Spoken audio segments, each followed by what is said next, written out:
Greetings and welcome to the RC Wallet Vacuum Channel. Today's video is a little different and it involves the fabrication of this device.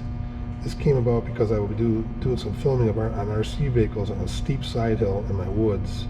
I needed to have a way of mounting GoPros to the trees and then adjusting them to a level view. As well as some of my short course tracks are in the same woods, and using tripods is kind of problematic. And there are a lot of trees to mount them to. Besides, I can't knock the trees over where tripods have been victims of my erratic driving. So there are two parts: a base that gets tied to a tree trunk with a strap or a loop of Velcro, then a rotary part that accepts the camera. So this is the rotary part right here. Spin that allows you to change the level.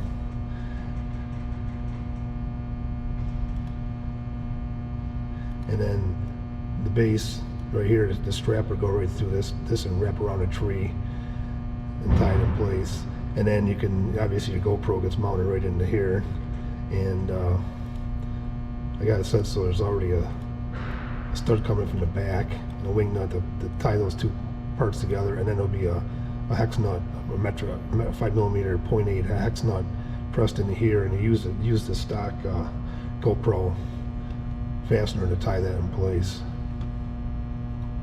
So off to the Qidi X CF Pro is already loaded up with some PA12 carbon fiber reinforced nylon.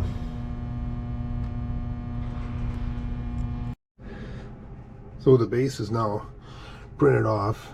I did learn today that you definitely want to use the glue stick, because I was printing the supports for underneath this collar thing here, laid down a web, like a mesh, and it just popped right up and got caught in the nozzle.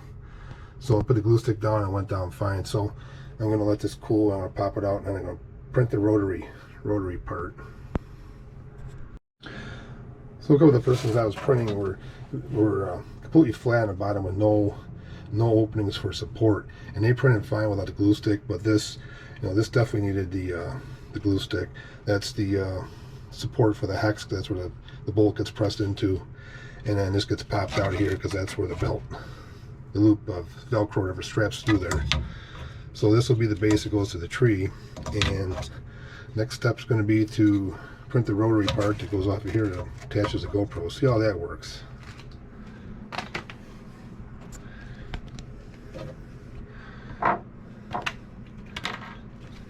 So it doesn't really take too much of the glue, just got to lay down. It's good when that table's still a little warm.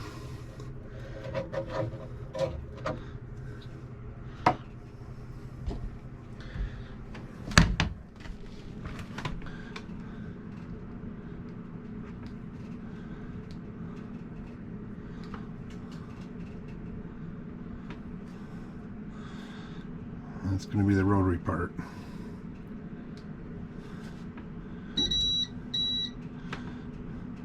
An hour and 20 minutes, ain't too bad. We'll be back an hour and 20 minutes. So the rotary part's now done.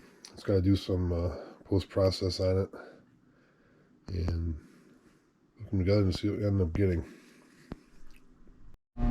So the post-processing is done on this thing now, and the